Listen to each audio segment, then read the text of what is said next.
दोस्तों देखिए, ये उत्तर प्रदेश के रहने वाले हैं सब, जो कि ये लोग ठंडी से छिप कर आके मुंबई में बस गए हैं। और ये लोग, इनका कहना है कि ठंडी में घर नहीं जाना चाहिए क्योंकि ठंडी में बहुत गत होती है।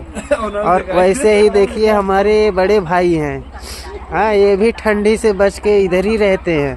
और कहाँ जाएंगे भाई?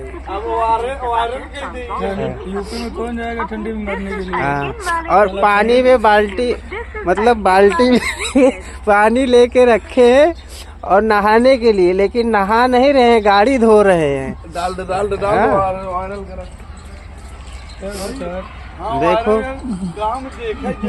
ये लोग का सोचना अच्छा है, ठंडी में घर पे रहे, औरतों से कृपया बचें। हाँ, इसके लिए ठंडी से पहले सीधा मुंबई चले आए। हम दो जना मस्ती मस्ती खेल रहे हैं, फूट के बाद छोड़ दे,